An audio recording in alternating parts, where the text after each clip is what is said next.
gentlemen of the jury, welcome back. Who is the foreperson? Thank you.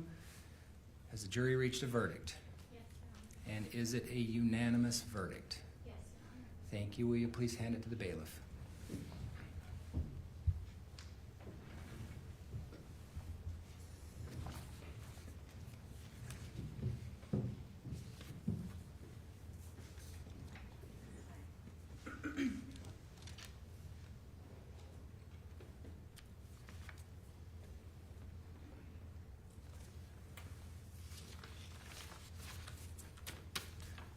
The clerk will now read the verdict form.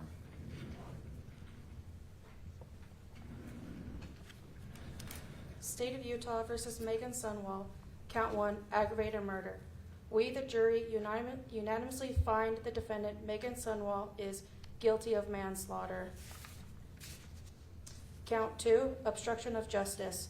We, the jury, unanimously find the defendant, Meggan Sundwall, is guilty of obstruction of justice.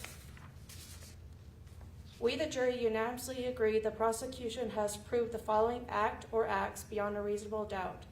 Defendant altered, destroyed, concealed, or removed any item or thing, namely deleted text messages between the defendant and Kacee Terry. We, the jurors impaneled in the above case, find the defendant, Meggan Sundwall, guilty beyond a reasonable doubt of obstruction of justice as charged in Count 2 of the information. Unanimously find beyond a reasonable doubt the defendant obstructed the investigation of the following criminal offense, manslaughter. Dated the 24th of March 2026, signed the jury foreperson. Does either counsel wish to poll the jury? Not from the state. No, Your Honor. Thank you. Ladies and gentlemen of the jury, your service is now done. As I've stated before, we appreciate your attention and efforts in this matter. We know the time that this has taken out of your lives, and we appreciate your service. You are now, counsel, any objection to discharging this jury? None, Your Honor. Not from the state. All right, you're now going to be excused. You are free to talk about this case with anybody you want. You're also free to not talk about this case if anybody has questions for you. But you are no longer under the admonition. Thank you for being here. Please rise.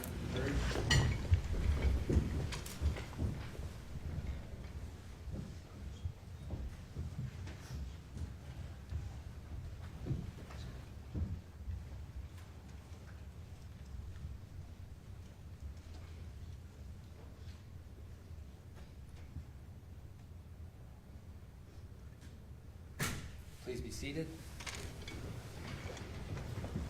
Counsel, based upon the verdict, I'm going to refer this to the Utah County Office of Adult Probation and Parole for preparation of a pre-sentence report. We need to get a sentencing date to come back.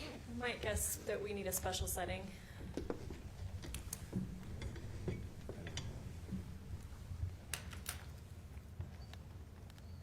Where are we looking, Brooke?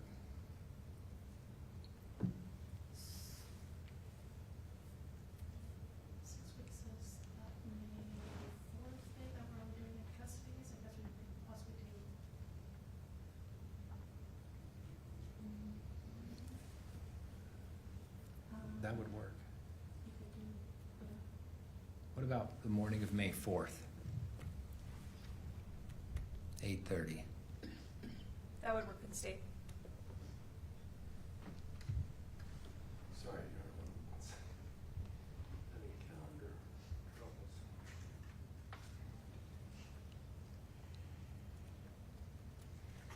That looks like it would work for the defense, Your Honor. May 4th at 8:30. We will come back for sentencing. Ms. Sundwall, someone from Adult Probation and Parole will be meeting with you to prepare a pre-sentence report and recommendation. Counsel, anything else we need to cover before we adjourn? Not from the state. No, Your Honor. All right, counsel, I want to thank you once again, all of you, for the professionalism that you've exhibited throughout this process. It's a tough process. and it's not easy, and it's about as serious as it gets. And I just want to thank you all for your help in this. All right. We'll be adjourned. Thank you all. All right.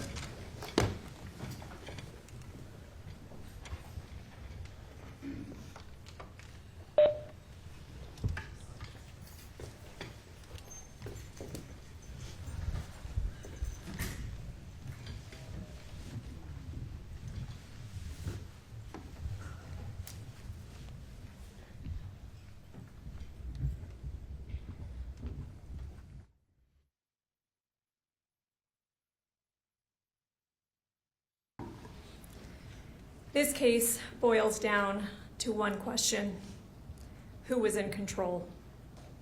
In this case, when you step back and look at all of the evidence that you've heard over the last few weeks, you get clarity.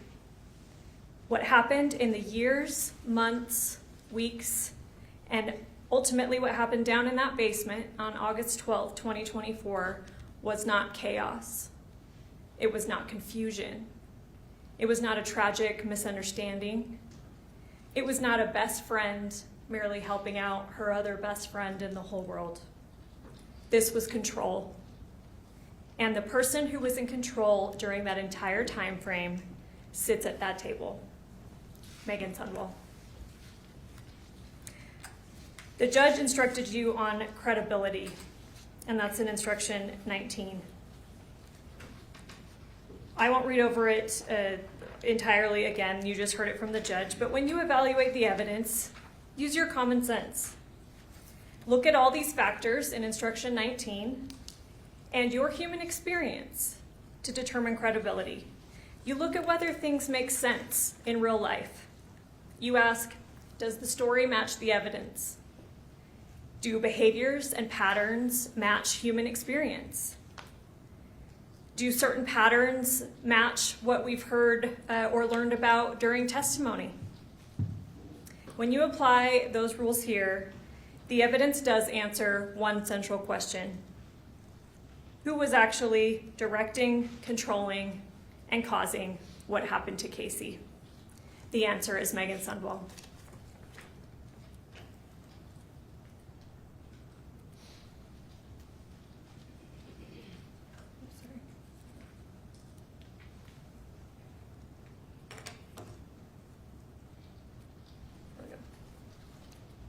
Let's talk about Kacee.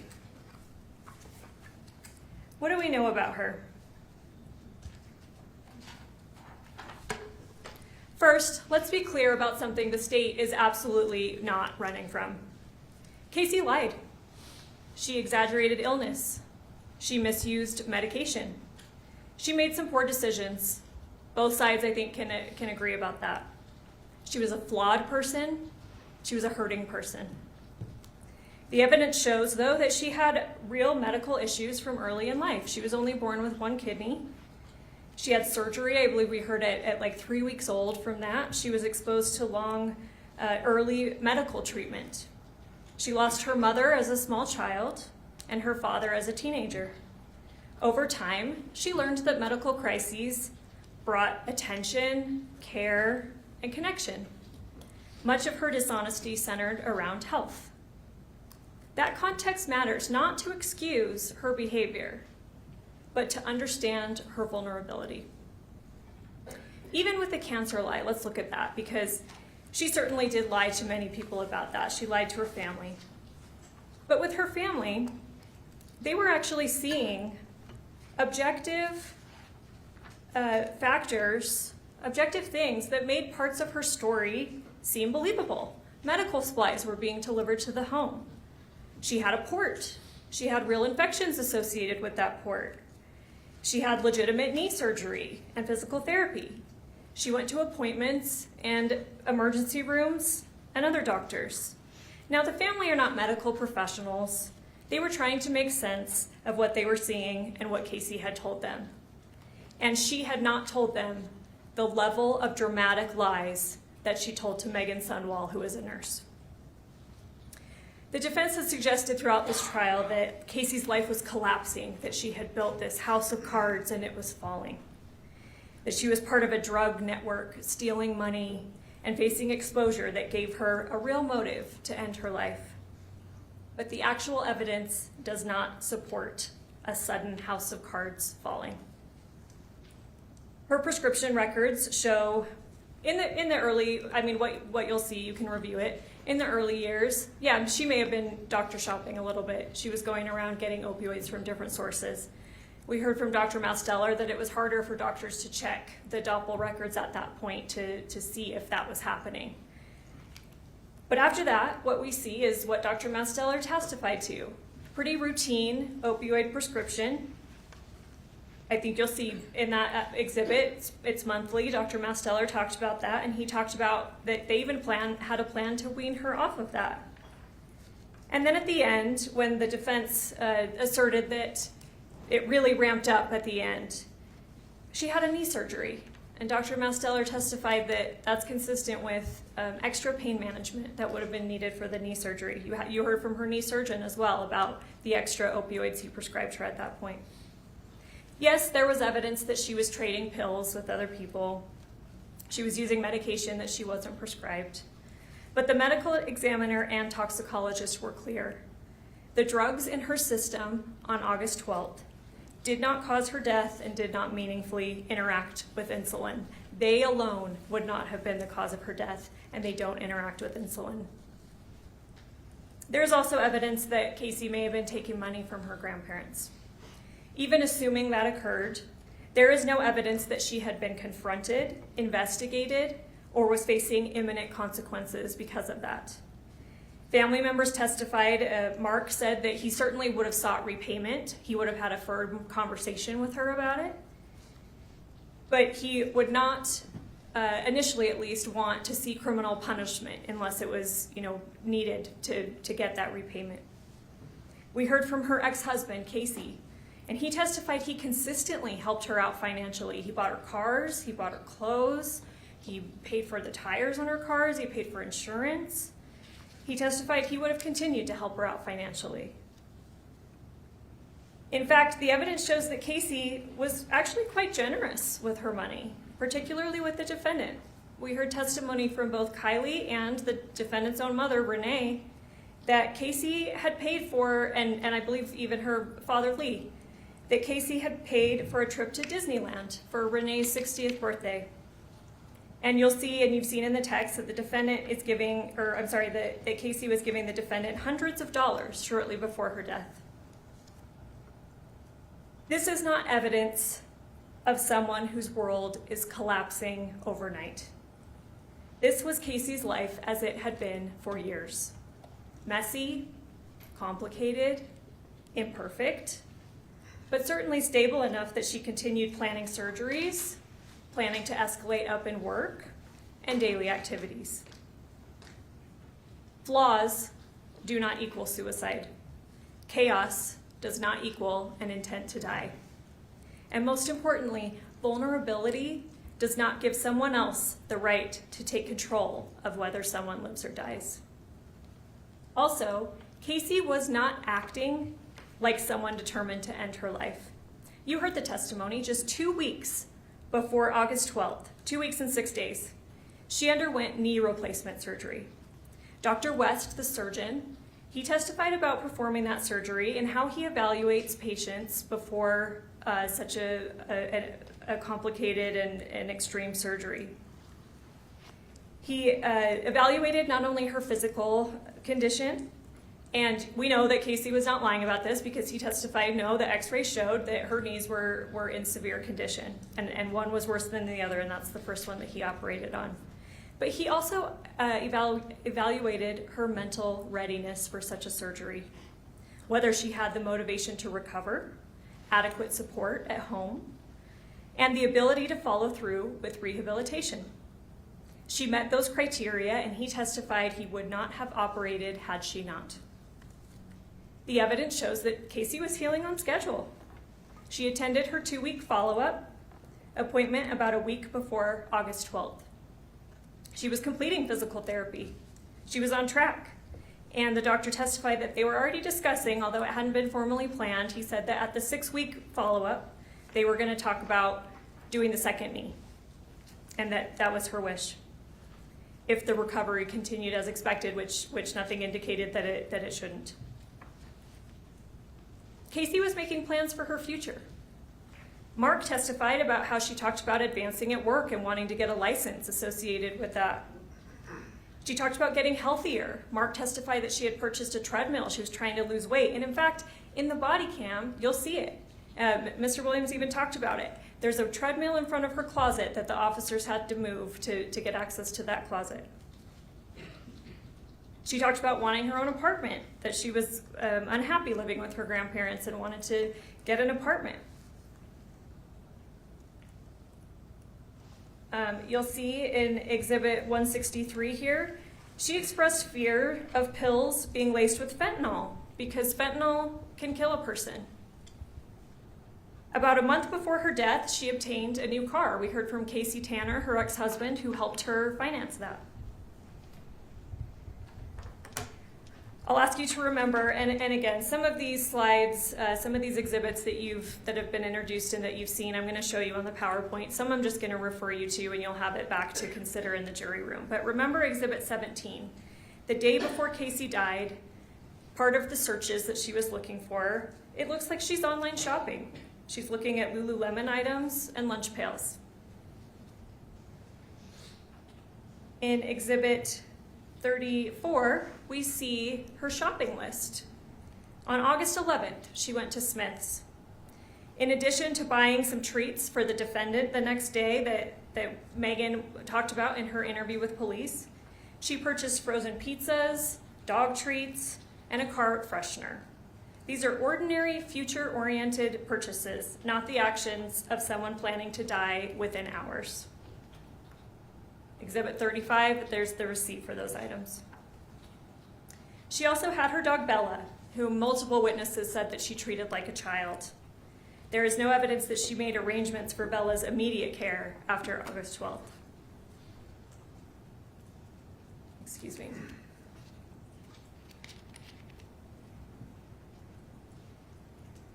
You heard that she sometimes portrayed her family as emotionally abusive.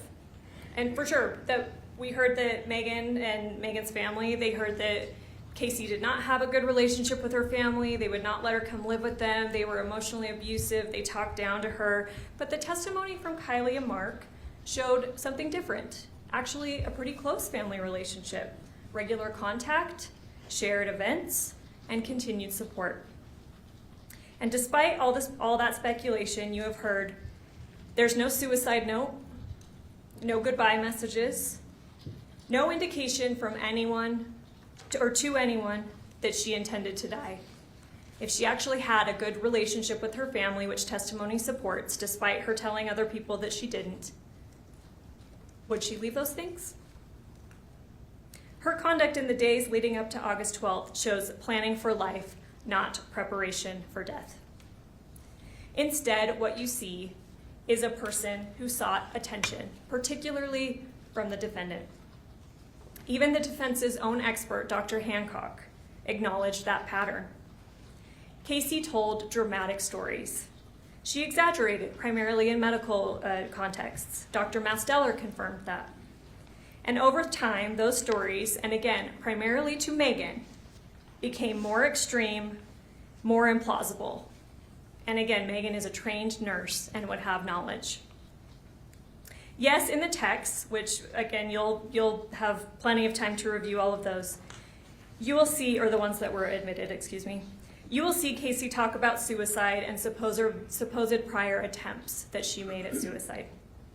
But when you look for believable, decisive action by Kacee alone, not just dramatic claims about something obviously not true, the kind of action that is actually taken by someone truly determined to die, you will not see it. She had access to insulin. You'll see that in the text. We've heard testimony about it. There were many diabetics in her home. There's different types of insulin. It's not inventoried very well because Mark said he would never throw out, otherwise usable insulin, even if it's expired. She could have killed herself with insulin at any point. The defense made quite a point of demonstrating that she had access to very large quantities of opioids. She could have overdosed on those at any point.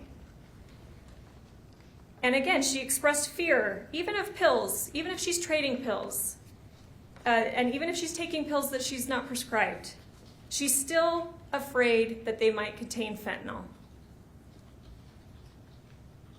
She could have gotten pills with fentanyl and died much easier that way. And evidence shows that she repeatedly described to Meggan over text how painful and frightening she thought death from insulin would be. Hours of declining consciousness, seizures, organ failure, and particularly what she described to Meggan as her not wanting to die this way, drowning in her own fluids, which is exactly what we hear happened. Instead of real attempts, you see exaggerated claims. For example,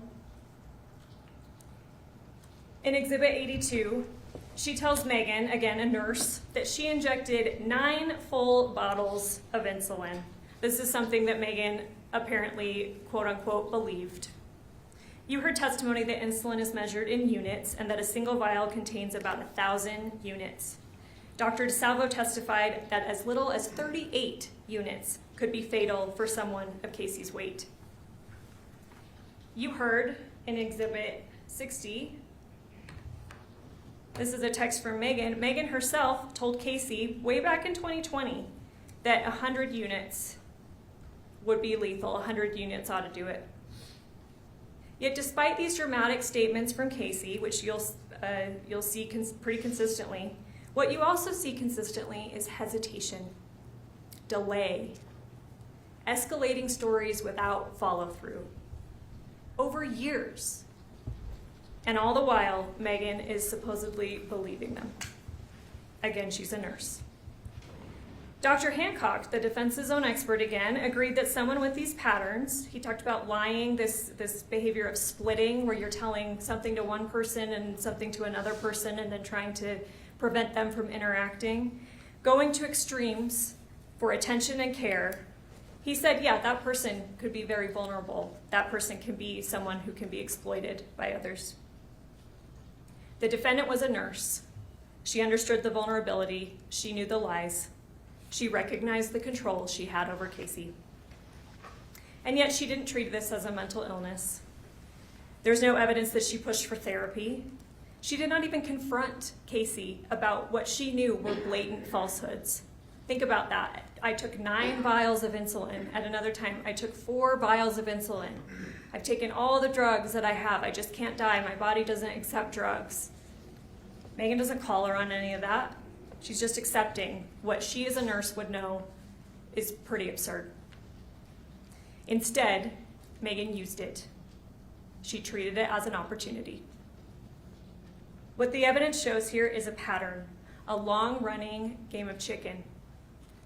Kacee escalates the dramatic suicide talk. Meggan pushes the conversation further.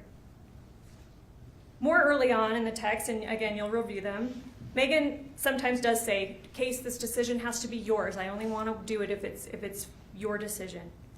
But as time goes on, the text shows that Meggan increasingly encourages insulin use and pushes toward action.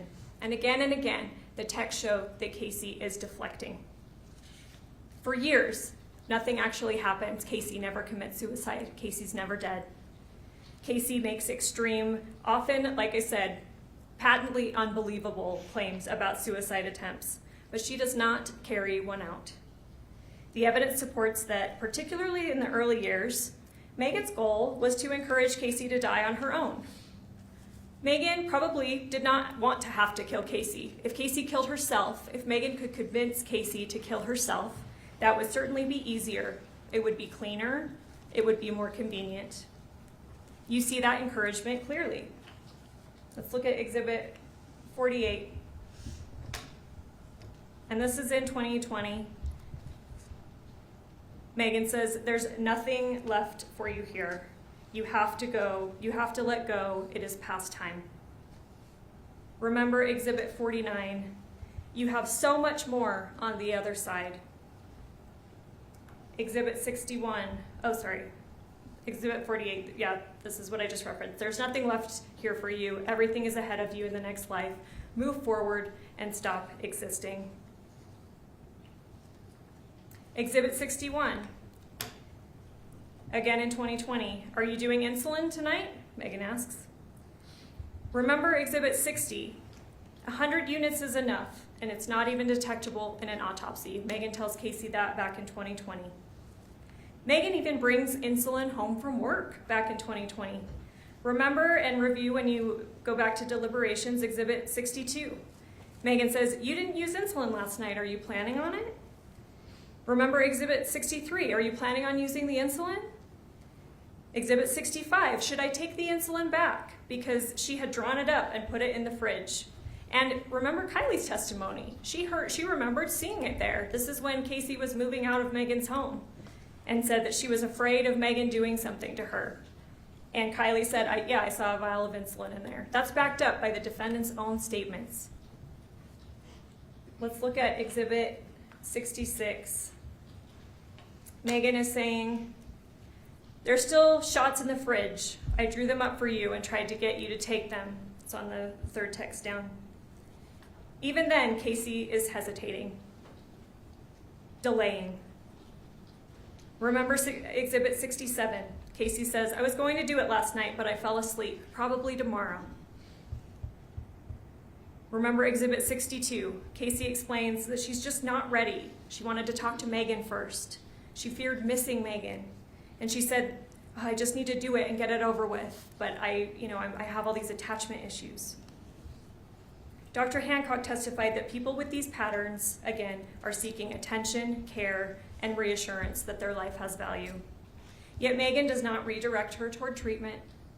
Instead, she continues the conversation. Exhibit 51, Meggan asks, what do you have to live for in this life? I truly believe everything for you is ahead of you, not here. I felt that way for a long time, more strongly as time goes on. Over time, it's becoming clearer to Meggan, even despite all this encouragement that Meggan is giving her, Kacee is not going to do it. She's not going to do it alone. So Meggan begins offering direct help. Let's get to 2021. Exhibit 52. I will come over and help you do them. I'm happy to come over and help you if you are really ready to be done. Exhibit 53. I don't think you will. And then she says something. She says, something's holding you back. Do some soul searching and figure out what's holding you back. When you are actually ready, you let me know and I'll be there to help you. You won't be able to do it alone. Meggan herself, way back in 2021, knew that Kacee was not going to do it alone.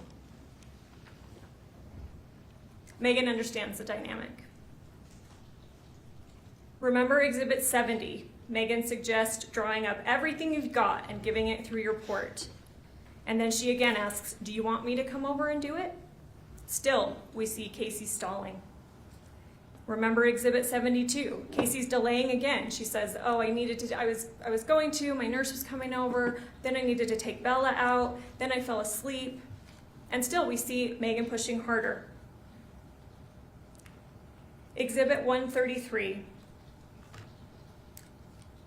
Honestly, this is Meggan to Kacee in 2022. Honestly, I think with the insulin, someone, should probably be me, should stay with you and continue to give you doses so it will actually stay low and you can pass. Ladies and gentlemen, this message marks a turning point. By 2023, the pressure still continues. Remember Exhibit 98. Meggan asks, are you wishing you went through with your plan? Remember 55. I really, really want to be be there with you when you pass. Exhibit 54, Meggan's talking about wanting to be present, and she's even coordinating the timing around childcare. Kacee again hesitates. At this time, she says, it does not feel right. Go look at Exhibit 54 and see that. Meggan, again, she does say, this is Kacee's choice, this is your choice, but again, never therapy, never intervention, never ending the conversation, never calling Kacee on what are increasingly dramatic and outlandish lies. By 2024, the dynamic really intensifies. The stories become more bizarre, more absurd. Remember Exhibit 81. Kacee, and this is a long exhibit, and I invite you to go through all of it. This is where Kacee is inventing this hospice.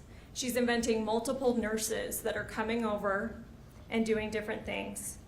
And if you'll remember with Dr. Masteller, I took some of these vital signs that these supposed nurses are communicating to Meggan through Kacee's own phone during this fake hospice.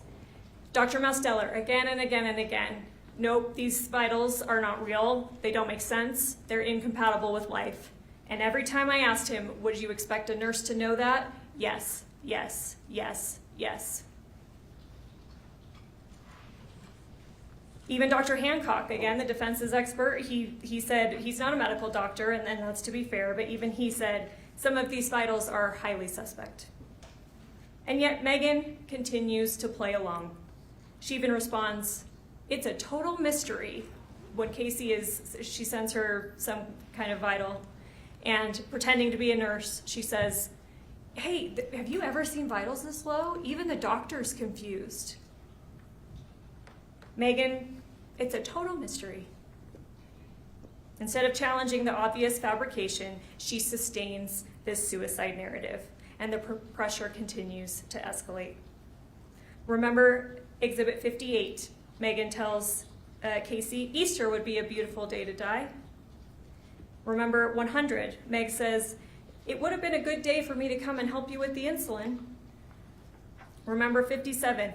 Go, Case. Don't look back. Go. Remember 101. Meggan asks about obtaining insulin and transferring prescriptions. Because Kacee says, oh, the pharmacy's out. Again, delaying. The pharmacy's out, they can't get it. Meggan goes, well, see if they can transfer pharmacies. Exhibit 96. Meggan proposes trying insulin the next day. And I'll show you Exhibit 135. And here we're up to June of 2024, just a few months before August 12th. Case, can you get the insulin? They are keeping you off for 48 hours, let's try it. I'll come and help you and give it to you regularly and see if it works. Again, that message deserves emphasis. Remember Exhibit 88. Meggan says, if that doesn't work, I think we should get the insulin. I'll come help you. Exhibit 77. She insists that if they try insulin, she wants to be there to help administer it. Meggan is not letting the topic go. And in fairness, Kacee is continuing it going on too, and she's getting more and more dramatic, and she is talking about suicide, but not in a believable way. And what you'll continue to see is delay and putting her off. After Kacee's knee replacement, which we know happened July, I believe, 23rd of 2024, Meggan starts trying harder to gain physical access to Kacee, because at this time, she spent years encouraging Kacee to do suicide. Kacee's even having pretended to have tried and nothing works. So Meggan starts to think and know, I've got to be there. I've got to be physically present for this to happen. Remember Exhibit 91. Kacee, having just had a knee surgery, instead she does lie to Meggan. She says that she shattered her femur. She says that one of her hospice nurses picked her up and dropped her, and this shattered her femur to explain her leg. I think she even sends a picture of it. She's not telling Meggan that she got a knee replacement. Remember Exhibit 92. Meggan, because Kacee had been in the hospital with a knee surgery, Meggan offers to come to the hospital and again says, I'll help you with insulin. Exhibit 99. Here, Meggan is talking to one of these fake hospice nurses or doctors, and she says, I know she doesn't want anyone seeing her this way, but I feel like I need to come and see her, again trying to get physical access. And here again, we see that Kacee is delaying and deflecting. I think I would wait a little while and let her sleep, and then when we do a shift change, we can talk to her and have her get a hold of you and see if that would be okay. Would that be okay with you? In Exhibit 102, now we're up to July 26th of 2024. Meggan, Do you want to try the insulin? Kacee, again delaying. I do, I just don't want to do it until after I talk to Masteller tonight. And again, Masteller is her real primary care physician, but you'll see in Exhibit 81 that Kacee is also pretending that Masteller is coordinating this hospice care, that he's the hospice doc. We heard from Dr. Masteller that obviously no such thing actually happened. Still, Exhibit 102, Meggan says, do you want me to try and come and help you tomorrow? Kacee, again deflecting, delaying. I'll let you know after I talk to Masteller tonight. Exhibit 132. Meggan, again, we're end of July 2024. No, you just asked me to help you today, which you've done several times, and I plan on coming to help you and end up waiting all day to hear from you, and you never do. It is just frustrating sometimes. I'm not stressed, but I'm sorry you are. But she sure sounds stressed, frustrated that this is not helping. She keeps waiting for Kacee to give her a day. And then she says, and put a star next to this one, ladies and gentlemen, I don't think you want to try to off yourself, and I completely understand.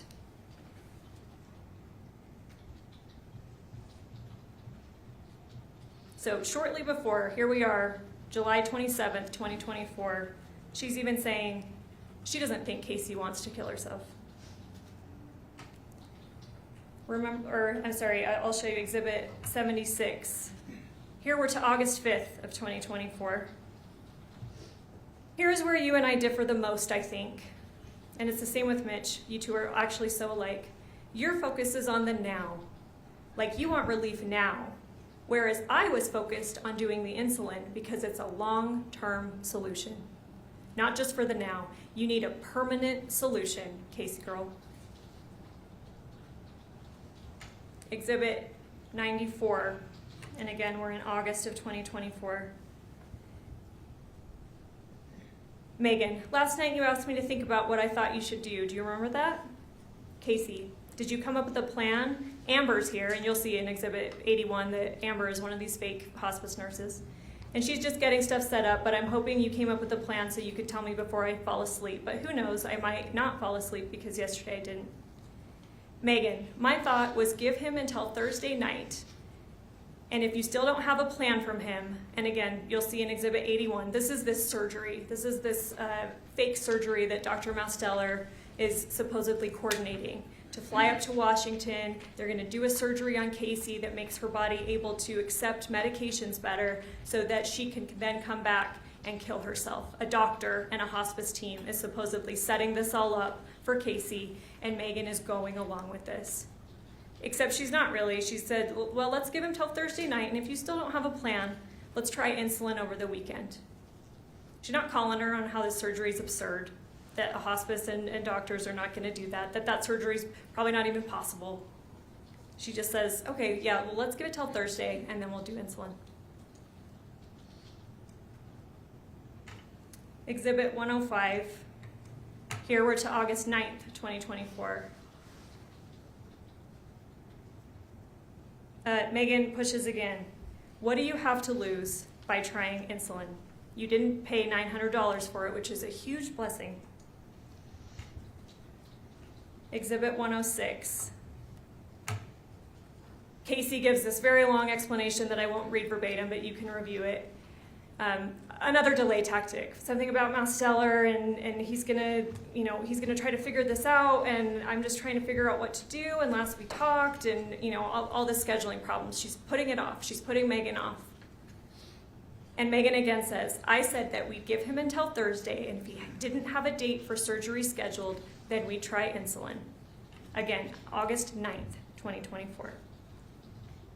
Meggan is converting talk, drama, lies into action.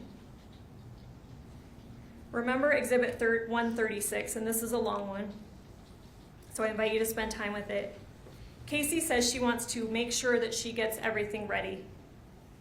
And this is, this is August 10th, 2024, so now we're just 2 days before the event. Meggan responds, hey, I'm not trying to pressure you, I'm just trying to help you think through things, but consider the tone that we're seeing in the messages I've shown you today and in the ones that you'll review back in deliberation.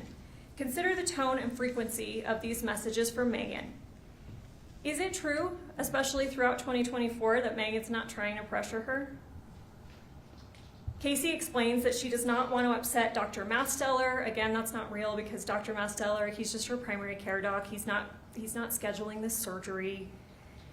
She says that she does not want to upset Meggan, which I submit to you is true. She's very concerned about upsetting Meggan. But then, very importantly, she says she will begin drawing up the bottles. At this point, suicide talk has gone on for years without decisive action by Kacee. Meggan knows, as we saw in that text, Kacee's not going to do it alone. So what does Meggan say? Again, in Exhibit 136 that you'll have to review. I could make it work today, tomorrow, Monday even. You just tell me when. And you don't have to draw it up all yourself. I would come and help you. In Exhibit 136, we finally move to August 11th, the day before the overdose. Kacee says in here, second line of the first text, I spent most of the night drawing up the insulin. This detail matters. Even after saying she's prepared the syringes, though, she immediately goes back to delaying again.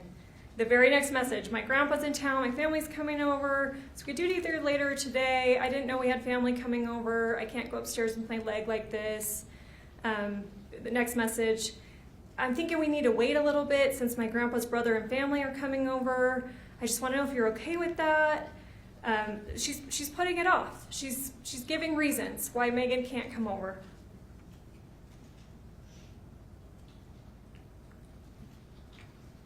Meggan responds, hey, we can do it later today. Tomorrow would be a bit more challenging just because of the car situation. And again, Kacee's trying to put it off. Okay, hopefully they won't stay long. It's Kylie's birthday. We're going to be having dinner, birthday cake and stuff, and they're all here. Hopefully they'll be gone. Do you want me to just keep you updated? And then again, importantly, Kacee says, I have everything ready. Now I'm getting irritated because I don't have meds from Masteller, so I feel horrible. I want to do it and pray it works. I just wish Kylie could get off of work sooner because the rest of the family are here. They are just visiting while we wait for Kylie's family. Delay, deflection. But saying that, yeah, she spent most of the night drawing up all the vials. She has everything ready. Meggan becomes irritated. That probably won't work. That's lots of relying on other people. I can see if Mitch can work from home and my dad can watch Porter tomorrow. I'll have to see about my dad, though. And then at this point, Kacee says, if my grandpa doesn't have anything going on, Kylie's not going to mind giving me a ride to your place. What is Kacee doing at this point? She's trying to change locations. Because if she changes locations, if the plan has to occur at Meggan's house, then Kacee can deflect a lot easier. Meggan knows that, though. Okay, my dad can watch Porter tomorrow morning. So she's coming over at this point. Meggan's coming over the morning of August 12th.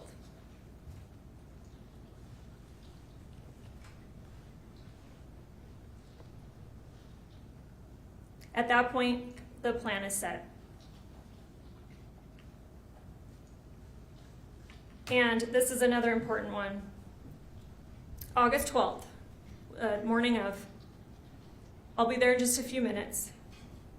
Do you want to take some promethazine when I get there so that you are asleep when this is happening? Again, that message warrants emphasis. This is not vague suicide talk anymore. This is preparation for a controlled event. An event that Meggan apparently is expecting Kacee to be asleep for. What does that suggest? Is Kacee doing it herself? No. So you're asleep while it's happening. And again, this preparation follows Kacee's statement that she has already drawn up the syringes. Now let's switch gears. Why would Meggan want Kacee dead? Well, we've heard testimony about it. She believed Kacee's death would solve her financial crisis. Money explains why Meggan crossed this final line.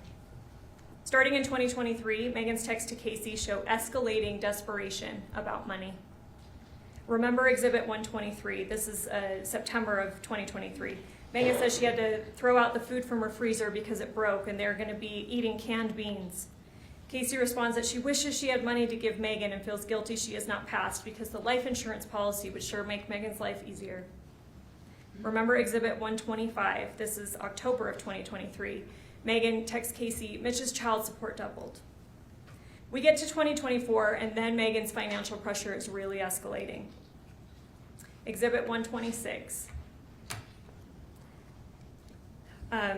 This is January of 2024. I'm going to lie down and turn my phone off for a while. I am an absolute mess. I lost my job this morning. I'm sick about it. We are going to lose everything, Case. Our house, Mitch's stupid truck, our lives here. I'm feeling so hopeless and so discouraged. What am I going to do? I'm so tired of giving my heart and soul and always being hurt so deeply. I can't keep doing it. What am I going to do? I'm so ashamed. I keep losing jobs and people keep hurting me. There must be something wrong. It goes on. This really, really limits my ability to work and provide for my family. It doesn't even matter what happened, it's done, and I'm going to be the cause of us losing everything.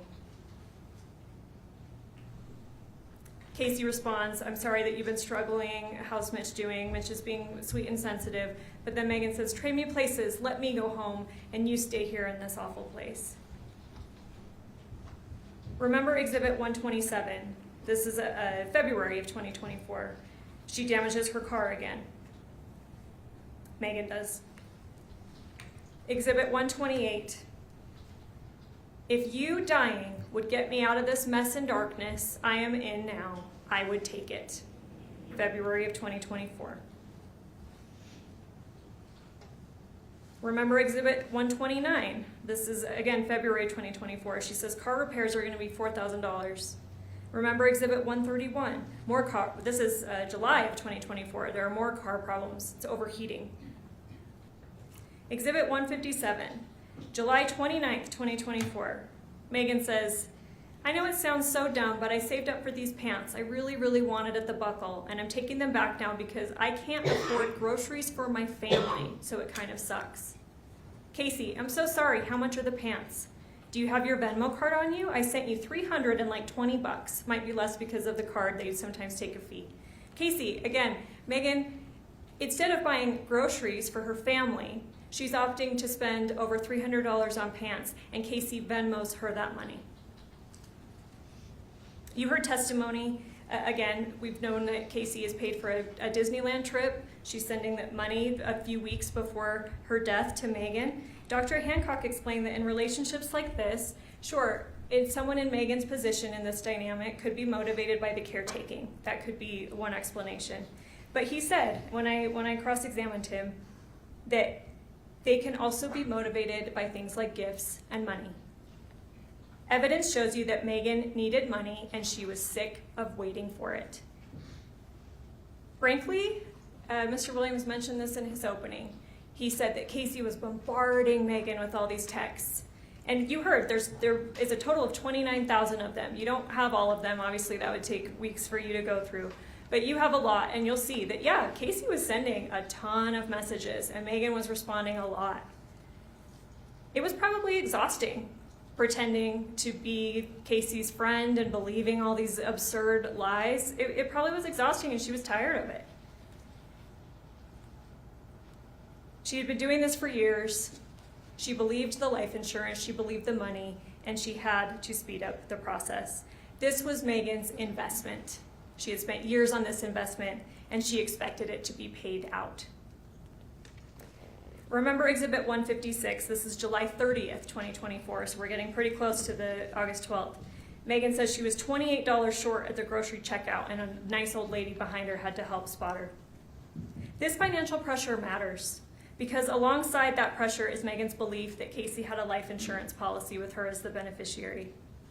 And you may be wondering why, if Meggan is, pretending, or all of these other things that Kacee's telling Meggan are so absurd, why would she believe the life insurance policy?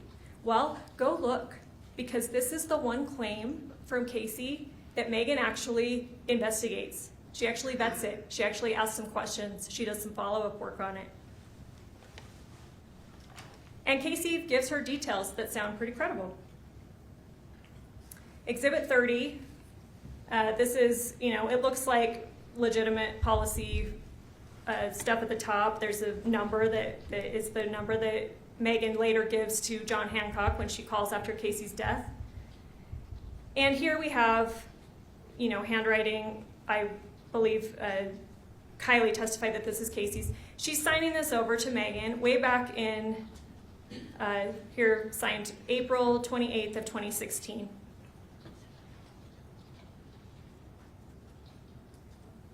Remember Exhibit 115, this is April of 2020. Kacee reminds Meggan that she's going to receive the policy if Kacee dies. Meggan asks whether it's going to be enough for cosmetic surgery. She goes, can I get a facelift, tummy tuck, eyelid surgery? Let's look at Exhibit 116. And this is, again, in 2020, but Meggan is asking follow-up questions. Here's a random question for you. How on earth did you get approved for a life insurance policy with all your health stuff? Kacee, I bought it back in 2011. I wasn't as sick back then, but when my dad died, I decided to get one too because my dad always tried to make me get one, so I did. She's giving information that sounds like it could be credible.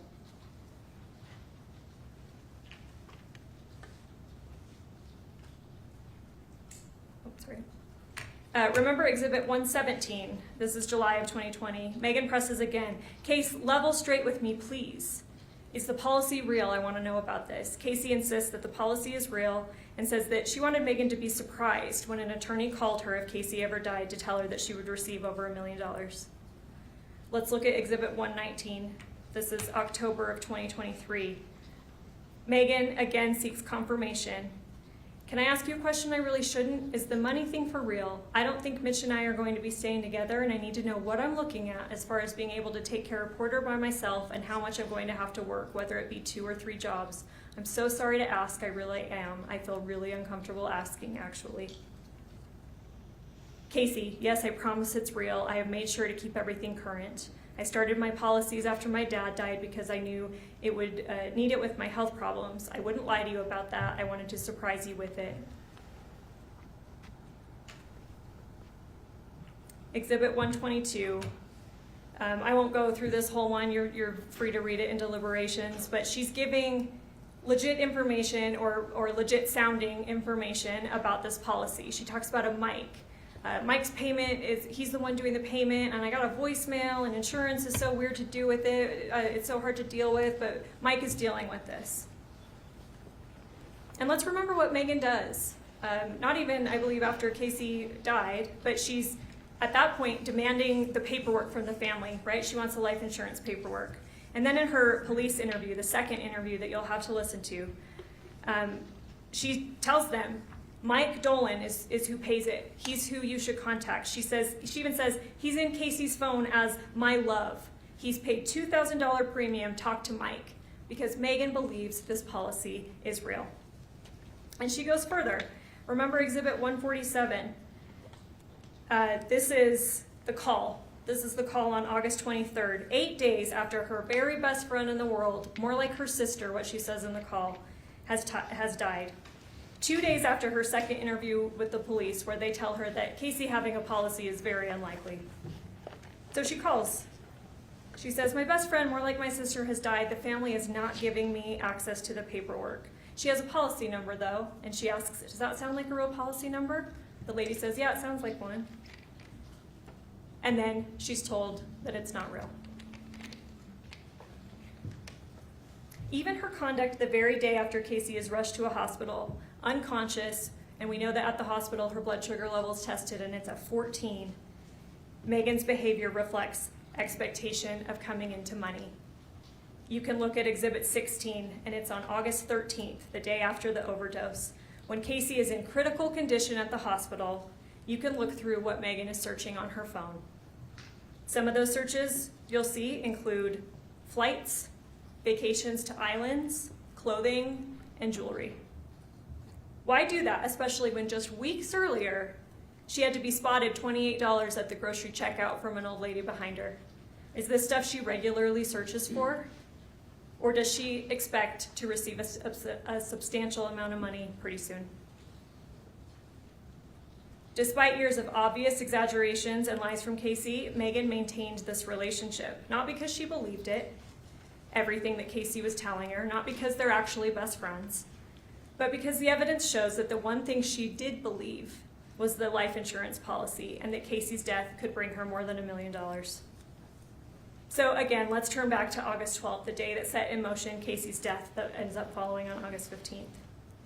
By this point, Meggan has turned years of talk into action, but she already told Kacee back in 2020 100 units would be fatal. She explained in that same text, insulin overdoses are difficult to detect in an autopsy. And in her own text, she spells out the plan, and you can see it. Remember Exhibit 72, she tells Kacee to take extra fast acting. And again, Exhibit 133, which you've seen, but I'm going to emphasize again. Case, honestly, I think with the insulin, someone, should probably be me, should stay with you and continue to give you doses so it will actually stay low and you can pass. Exhibit 135. Case, can you get the insulin? They are keeping you off for 48 hours. Let's try it. I'll come and help you and give it to you regularly to see if it works. And finally, again, remember Exhibit 137, her last message before arriving, telling Kacee to take promethazine so she is asleep while it's happening. This is not compassion, this is planning. This is now execution of the plan. I want to talk about Meggan's control on August 12th. Mark testified that he saw Meggan arrive. He was working from home and he could see from the window that she arrives just before 10 a.m. She stayed until after 9 p.m. that night, just about 11 hours. During that time, I submit to you that evidence supports that Meggan controlled nearly everything. The lights downstairs were dim or off. She later described going over. Renee, her parents, testified that originally Kacee said, or Meggan told them, this is just a girl's day. Haven't seen Kacee in a while, gonna go watch the movies, we're just gonna catch up. Mark testified repeatedly that he thought no one was home though. No voices, no TV, no activity. He said he would have gone down to the basement probably a handful of times to get insulin or use the bathroom, and he didn't know anyone was there. He saw Meggan's truck pull up, and to be fair, she did park in front in that circle driveway. But he testified that he assumed that, yeah, one of her friends came over, and they must have left in Kacee's car from the long driveway that he can't see from his office. He thought that no one was there. Let's look at Exhibit 10, and next to it is Exhibit 176. This is the glucose levels. The first reading is at 9:18 before Meggan arrives. This is Kacee. Undoubtedly, this is Kacee testing her own blood because Meggan's not there yet, but what Kacee's doing is establishing a baseline, and it's within normal levels. It's 87. The defense, I'm guessing, is going to argue and suggested during the trial that she injected insulin before that time, and that there's no way to prove that she didn't do the injection before that time. But the evidence does not support that. Sure, there may be no way for us to absolutely tell whether insulin was injected before 9:18, but Dr. DeSalvo did testify that short-acting insulin has an onset of 15 to 30 minutes. At that early point, the numbers show only a slight downward trend, still within the normal range. More importantly, though, if Kacee is doing what Dr. Hancock suggested, maybe one of the patterns, if she's seeking attention, care, but not death, why on earth would she do the one act that is most likely to give her attention and care? Why would she give herself a dose of insulin before Meggan even arrives, knowing that Meggan's coming over? If she's seeking attention and care, does it make sense that she do that before Meggan gets there? For the first few hours, her blood sugars remain low, normal on the low end, but they're trending downwards. And then that pattern changes sharply. Dr. DeSalvo testified that around 12:30, the data shows a trend consistent with a large dose of short-acting insulin, and it's reflected in the rapid drop from 76 to 43 that you see in there. She explained that the sharp decline is not consistent with long-acting insulin, which would have, a gradual slope. That this is, at least, she can't say exactly how many doses have been administered or how much, but she said for sure, what's consistent around 12:30 is a large dose of short-acting to see that drop that we're seeing. And again, we know anything over 38 units with Kacee's body weight would be fatal, and 100 units would certainly be fatal and would certainly explain why hospital staff was unable to stabilize Kacee's blood sugar for days in the hospital despite continuous dextrose. Dr. DeSalvo testified how insulin works. It sits under your skin and it continues to dissipate in your body. And even with them giving her continuous sugars, they couldn't stabilize her blood sugar over days. Dr. DeSalvo said that would require a huge amount of insulin to be on board. With what we know about the glucose levels, let's look at Exhibit 37. And let's take for argument's sake right now that let's say a huge dose was given at 12:30. At 12:47, shortly after that, Meggan texts a number that she identifies as Dr. Masteller, but we know from Detective Farney that this is actually the old number of Kacee's grandfather. This is not Masteller's actual number. Hello, Dr. Masteller. This is Meg, Kacee's friend.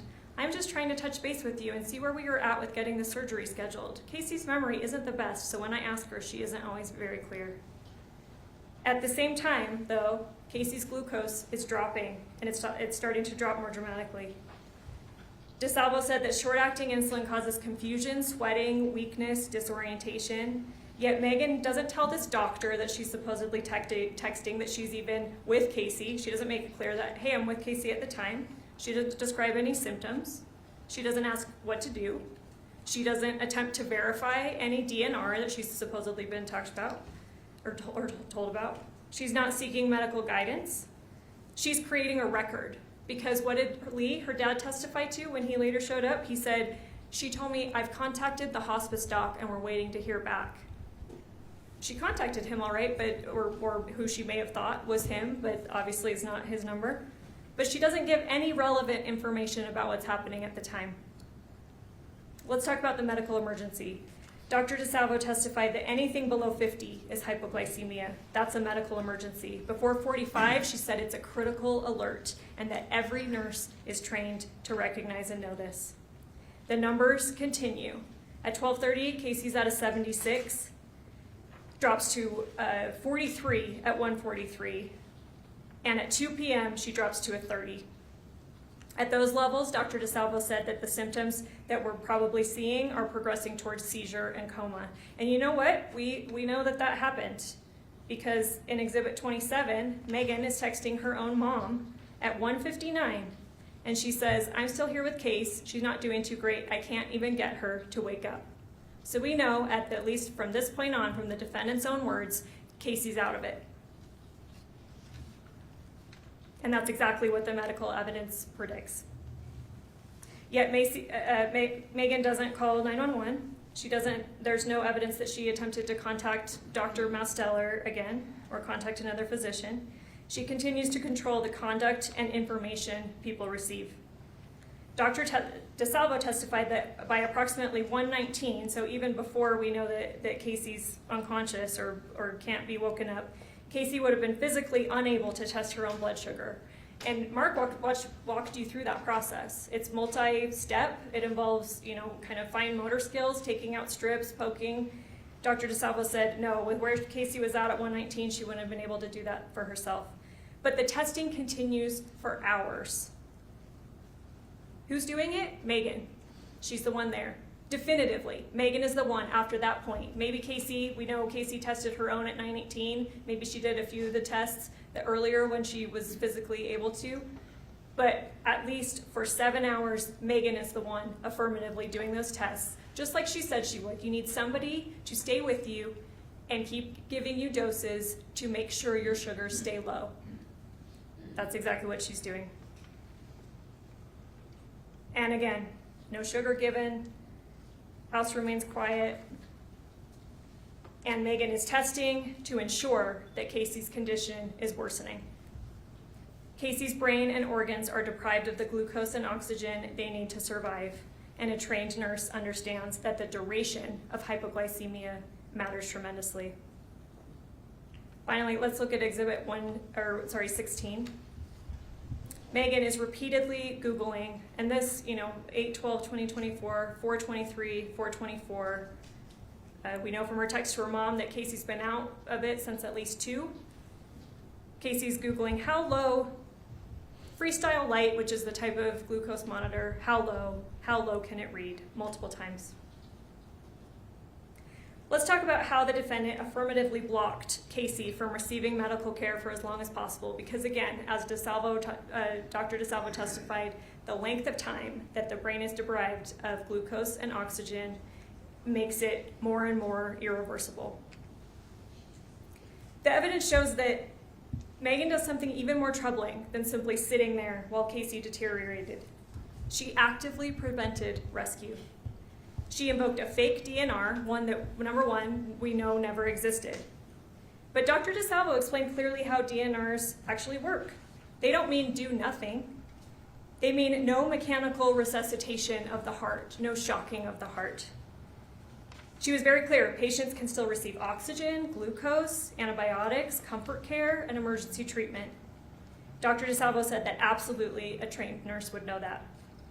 And yet the defendant uses this non-existent DNR to affirmatively stop others from helping. Let's talk about when her parents arrive. They arrive around 8:30. Lee testified that he immediately recognizes that Kacee's in a medical crisis. He describes a death rattle. He said he's only heard that sound when people are dying. Dr. DeSalvo testified about the death rattle too, and what causes that and how it sounds different than sleep apnea. She said it's a profoundly distressing sound. And yet the defendant told her she has a DNR. Nothing can be done. And that I've already been in contact with the hospice doc. We're waiting to hear back. So Lee's presumption at that time, even though he knows there's a medical crisis, he's not medically trained. Okay, a DNR means I can't do anything. And she's already contacted the doctor. We're just waiting to hear back. But again, we know that Meggan did not give this Dr. Masteller any relevant information that she's waiting to hear back on. She's not contacting again saying, this is Kacee's condition, what do I do? She misrepresented the situation to her own father to actively prevent any intervention. Let's talk about blocking Mark. Around 9 p.m., Mark comes downstairs because Grandpa's been trying to call Kacee. She's not answering, so he asks Mark to go down and check on her. And Mark immediately recognizes, just like Lee had, this is a medical emergency. He says, how long has she been like this? And when he mentioned calling 911, he testified that the defendant came apart. Meggan then calls Kylie, and again, invoked the fake DNR, saying there's a DNR, you can't call 911, trying to get Kylie to stop Mark from calling 911. These are affirmative steps Meggan is taking to prevent 911 from getting involved. Meggan also claims to have held a medical power of attorney, that she is the one that has the responsibility of medical choices over Kacee. But we know again that that's fake, that number one, it didn't exist, and again, this is something that either Dr. Masteller or Dr. DeSalvo testified that, no, that's like legal documents. You'd have to go sign paperwork. She would have had to have seen something. It would have to be in front of a lawyer or a notary. Meggan would absolutely know that she did not have medical power of attorney, and yet she's asserting that she has the responsibility over Kacee's care. You may wonder why the defendant invited her parents over that evening at all. Let's consider that.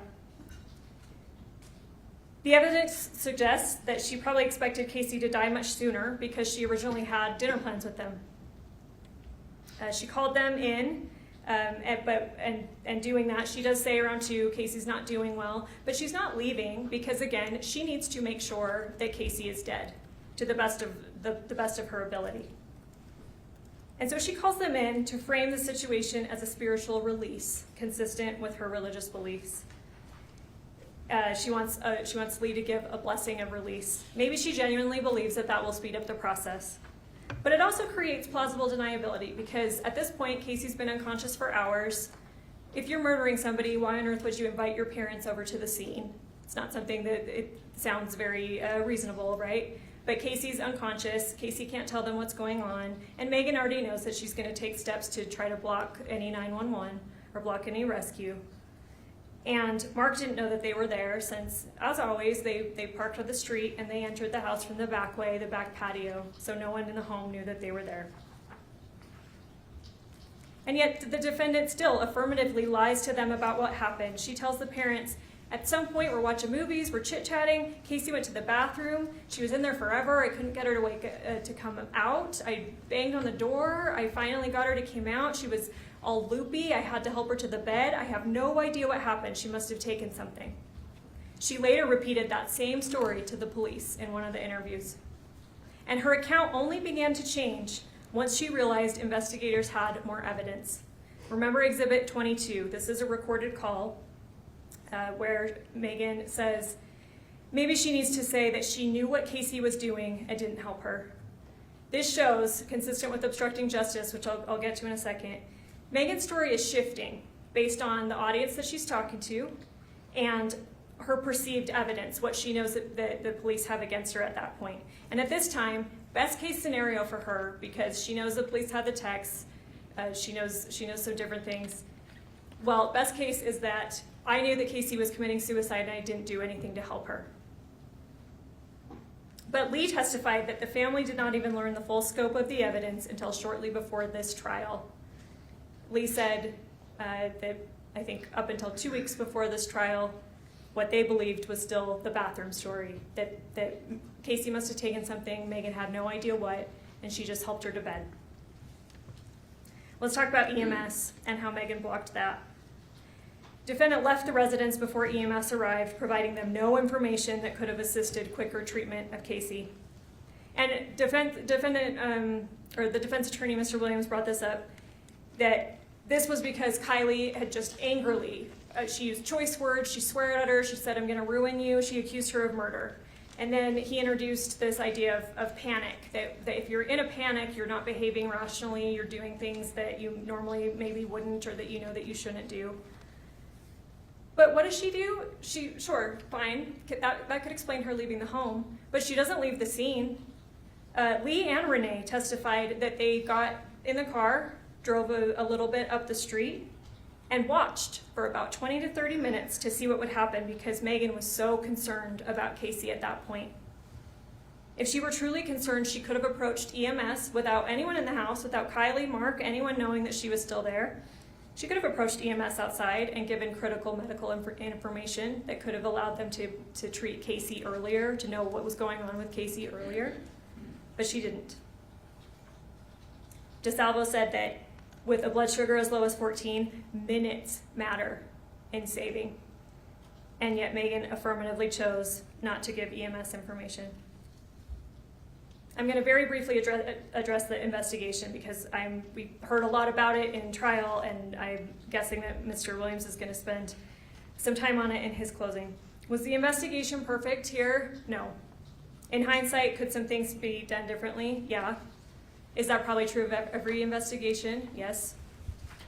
Let's remember how this case began. It was dispatched as a medical call. By the time law enforcement understood that they were dealing with either suicide or foul play, the scene had already been disturbed. The patient was still alive, EMS was down there, things were being disturbed, and even the defense's own expert, he seemed to think that's reasonable. Yes, obviously you deal with a patient that's alive before you start preserving the scene. Detective Farney testified that she followed the evidence where it led, and she did collect some critical physical evidence.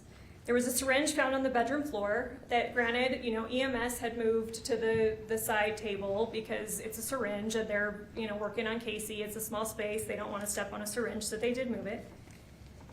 Although it wasn't found until a few days later, there's an insulin vial found in the outside patio trash, wrapped in a rag, and then hidden inside a soda box, missing approximately 100 units. Let's talk about that vial, because it was tested.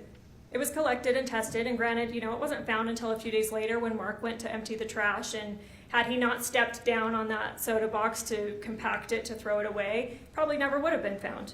But he did find it, and he called Farney, and she told him, take it out, set it up, and whatever you think of whether this was a smart idea, let's think about what we know about that. Mark took out the items, set them up, and it was photographed, and he sent it to Farney. So for sure, we know that vial was handled at least twice, even in the home. We know that someone wrapped it in a towel, put it in the soda box, put it in the outside trash.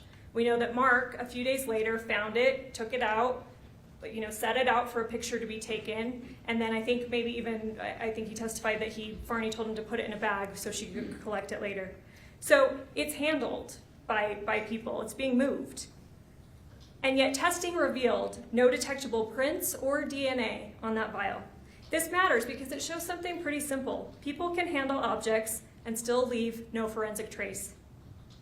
There may be many possible reasons for that. Prints may not have been deposited.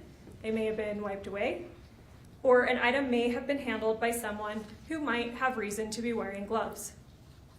Might that be a nurse? Even if the Fanta box, Mr. Williams made a big deal about this, the Fanta box not collected, it wasn't collected. What could that have told us? Well, let's assume it was. Let's assume that we even find prints on it. It could have contained multiple innocent prints. Kacee's, it's her drinks, that's what she drank. Her prints are probably on the box. Mark's may have been there. The Smith's checkout clerk fingerprints may have been there. Perhaps even the defendant from ordinary contact inside the home. Maybe she grabbed a Fanta for Kacee and touched the box. Does that tell us, does that answer anything really truly significant about the case? The flaws in this investigation, regardless of what they are, they don't change what we do know. That Kacee died from an insulin overdose. Other drugs present in her system would not independently cause her death. We know for sure that the defendant was present for nearly the entire day. And we know from the defendant's own texts that the plan had been building for years. Those messages, ladies and gentlemen, hold more evidentiary value than any fingerprint or lab result. They show intent, they show preparation, they show control. This case is about whether the defendant caused Kacee's death. Even if you believe Kacee sometimes talked about suicide, the real question is what she actually intended and what the defendant chose to do. Again, this was not compassion, this was escalation. This was a deliberate blocking of rescue. That is homicide. Now let's look at the law. Sorry, I'll try to speed things up. I know you've been going forever. Instruction 32 that the judge gave you. This is count 1, aggravated murder. And these are the elements, and I suggest that you treat them kind of like a checklist. You have to find all of these beyond a reasonable doubt, and I'll talk about that standard in a minute. But basically that means that you have to be firmly convinced of each of these elements before you can find guilt. So treat it like a checklist. The defendant, Meggan Sundwall. We know this is Meggan Sundwall. Multiple people identified her on the stand. We know that the person that we have is the right Meggan Sundwall. This is Meggan Sundwall. And I'll come back to 2 or 3 because that's what this case really comes down to. But under one or more of the following aggravated circumstances, homicide was committed for pecuniary gain. There's no requirement that the money actually had to be real or that it had to be paid out, but the evidence is pretty clear that if Meggan was the cause, that it was for money. You could check that one off. And then also, we know that it was committed by means of administration of a substance in a lethal amount, dosage, or quantity. We know that Kacee was given a lethal amount of insulin. So you can check that one off. The law only requires you to be unanimous about at least one of them, but I would argue that the evidence supports you finding both of them. So this comes down, and again, intentionally or knowingly, you have definitions about what those mean. If Meggan is the cause, then yes, they talked about it for years. The intent, their intent, what Meggan knew to be the result of what happened is that Kacee is going to be dead. That was the intent, that's the knowledge that Meggan has. So let's talk about causation. That's in instruction 38. It's part of some of these other definitions, but cause the death means the defendant's conduct was a substantial factor in bringing about the death of another, even if it can be shown that some other factor also contributed in a substantial degree to the death, as long as the other factor was foreseeable. The death would not have occurred but for the defendant's conduct, and a reasonable person would have foreseen that defendant's conduct would have resulted in death.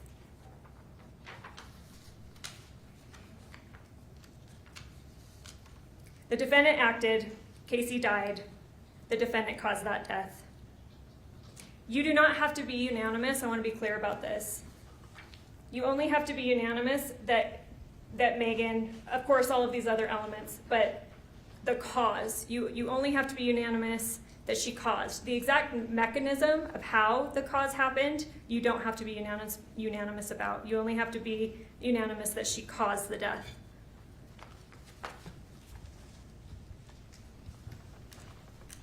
She could have been a substantial factor if the death is foreseeable. It does not require her to be the sole cause. You do not have to agree on every mechanism of how she caused it. I want to talk about manslaughter, which is the lesser included that is an option for you here, and that's in instruction 33. Sorry, let me get my papers together. And this one here is the aiding suicide. Here, again, you have to be beyond a reasonable doubt firmly convinced of every one of these elements for you to find this. And again, treat it like a checklist if you want. Again, we know Meggan Sundwall. But here, with knowledge that another individual intended to commit suicide or attempt suicide, intentionally aided the individual to commit suicide. I want to hit the aiding really fast. You have that in your definitions. The same, I believe it's 38. Aiding means the act of providing the physical means. Providing there, in turn, you look at providing means to administer, prescribe, distribute, or dispense. I would argue that aiding here, it could mean that she went and grabbed a vial of insulin from the fridge, brought it to Kacee. It could mean that she drew up a vial or a syringe herself, handed it to Kacee. It could mean that she gave the injection herself. Aiding could mean any of those because she's providing the physical means into Kacee's body. But this one, number 2, with knowledge that another individual intended to commit suicide or attempt to commit suicide, I would argue to you that the evidence does not support that. Look over those messages. And certainly, I want to be clear. If you find this, if you do believe that Kacee was suicidal and that Meggan believed her and that she aided, and you find all of these elements beyond a reasonable doubt, this is the correct verdict. And I want to be very clear. Mr. Williams, the defendant, they have no burden to prove this. So don't expect that anything that they have to say or put up, that it's their burden to prove that this happened. But if you believe all of these elements beyond a reasonable doubt, this is the correct verdict to find. But I submit to you, I argue to you, that the evidence does not support this because Meggan did not have knowledge that Kacee intended to commit suicide because Kacee did not intend suicide. I've already covered that at length. Kacee was not suicidal. She may have pretended it, she may have staged it, she may have made it look like it was, but it was dramatic, it was fantastical, and it was unbelievable. And this here, right here, requires Meggan to have knowledge that Kacee had that intent. When you review all the text messages, I argue to you that there's no way that Kacee or that Meggan would have known that Kacee actually intended suicide.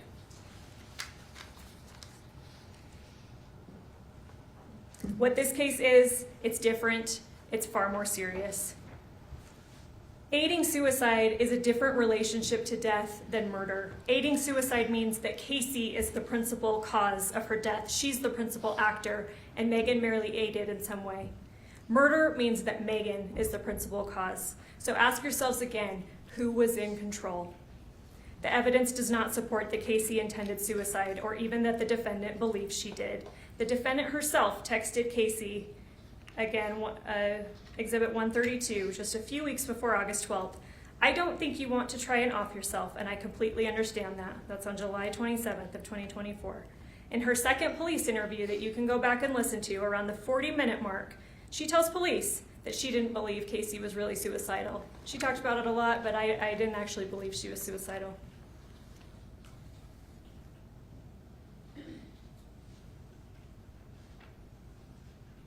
Consider the physical evidence.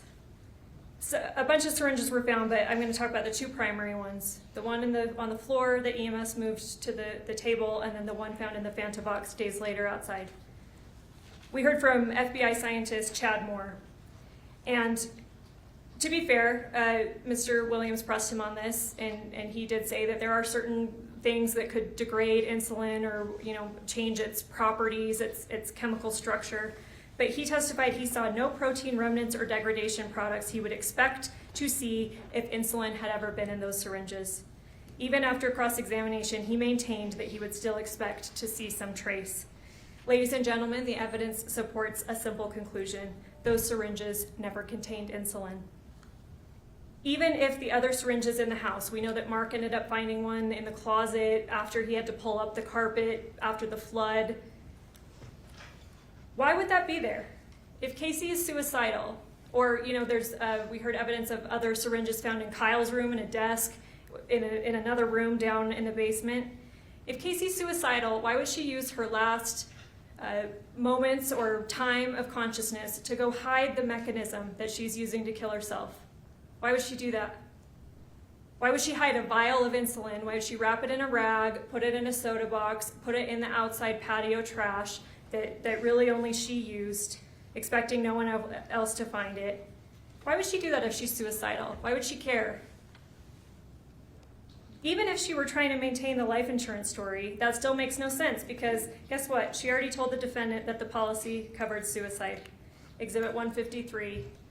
Back in 2023, Kacee says, my life insurance does cover suicide because when I signed up for it, it said I had to go at least 2 years without doing that, but it would be covered after that. So someone controlled that evidence. Someone hid or removed the syringes that were actually used, that actually contained insulin. Someone wrapped that vial, punctured 13 times, suggesting multiple doses given, in a rag and placed it in a box in the outside trash. If Kacee intended suicide, again, I maintain there would be no reason to hide the instrument. But someone committing murder would have reason. Kacee's stories were fantastical. Her lies were obvious. The defendant, a trained nurse, could see that. Kacee was desperate for attention, particularly from the defendant. Kacee was seeking reassurance, probably even someone to stop her, to tell her life mattered. Instead, the defendant pushed. Obstructing justice, I'll cover quickly. It's instruction 34. We know that Meggan deleted texts. Agent Sitsinger talked about that. They're not routinely deleted. Her phone's not set to that. They're about insulin, they're about life insurance, they're about suicide. And he said that one of the messages, and you'll see that exhibit, it has a heart being removed off one of the messages and it tells you the date that happened. It's August 17th, 2024, one day after Meggan's first police interview, when she agreed to provide her phone but said that she needed to wait a few days to do that. Why? Because she's deleting evidence.